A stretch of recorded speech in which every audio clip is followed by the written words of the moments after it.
Hello. मैं Anil sir, bio classes. तो आपको जो है सेल डिवीज़न मैंने बता दिया। अब आज जो है न्यू टॉपिक मैं आपको विषाणु वायरस के बारे में बताऊंगा। बहुत ही इम्पोर्टेंट चैप्टर है और इससे बहुत ही क्वेश्चन आता है कॉम्पिटिटिव एग्जाम में।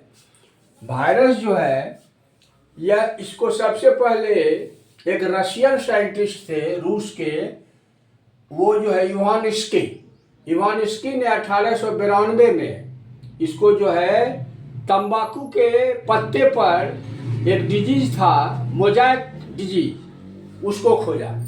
तो सबसे पहले इवानिस्की साहब ने खोजा। फिर जो है एड्स बीमारी बहुत फैला 1986 में। तो एड्स भी जो है वायरल डिजीज है।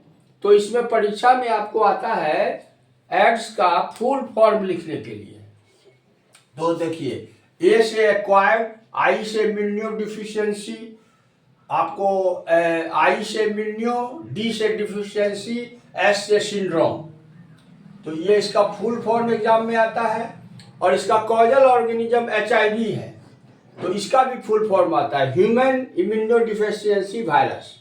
तो ये दो याद रखिएगा, एड्स का फुल फॉर्म और इसका कॉजल ऑर्गेनिज्म HIV है। अब इसका कैरेक्टर, वायरस जो है बहुत ही सूक्ष्म होता है, अब परजीवी होता है, पैरासाइट होता है, और नॉन सेलुलर है, ये कोशिका का नहीं बना होता है, और विशेष प्रकार के न्यूक्लिक अम्ल और प्रोटीन का ये कण का बना होता है, जिसमें होस्ट ये जो है परपोषी पर रहता है, परपोषी के अंदर रहता है और वहीं पर ये रिप्रोडक्शन करता है। बहुत खतरनाक है और ये इतना माइन्यूट है कि virus can be seen only electron microscope, compound microscope से नहीं दिखाई पड़ता है। और जब वायरस का आप स्टडी कीजिएगा, the study of virus called virology, virology जो डिपार्टमेंट हुआ वो स्टडी ऑफ वायरस हुआ।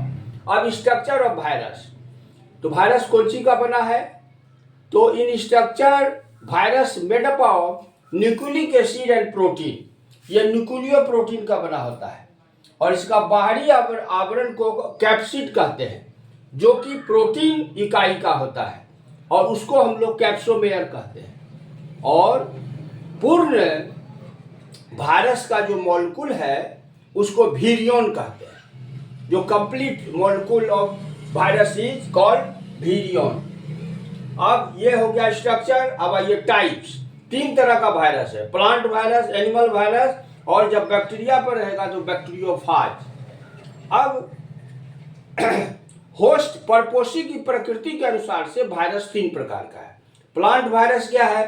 तो प्लांट वायरस में न्यूक्लिक एसिड जो है RNA होगा, RNA हो गया राइबोन्यूक्लिक एसिड, और इसका एग्जाम्पल हो गया TMV, टोबैको मोजाइक वायरस, जो तंबाकू के पत्ती पर होगा।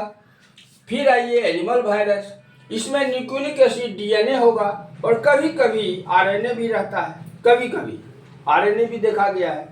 और इसमें जो रहता है, तो इसमें जो आपको है ये जो वायरस है इन्फ्लुएंजा वायरस, जैसे इन्फ्लुएंजा बीमारी होता है वो वायरल है।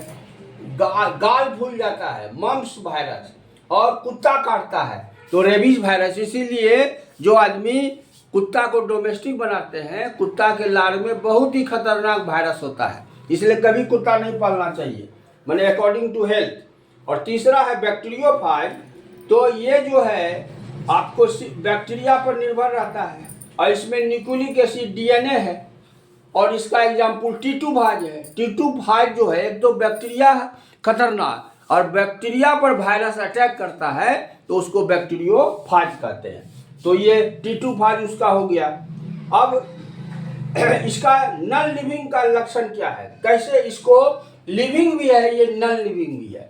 नॉन लिविंग में है क्या कि इसका it is not in cellular form, इसका कोशिकीय संरचना नहीं है, लेकिन दीज आर क्रिस्टल फॉर्म में मिलेगा। और क्रिस्टल फॉर्म में जो नॉन लिविंग मटेरियल होगा।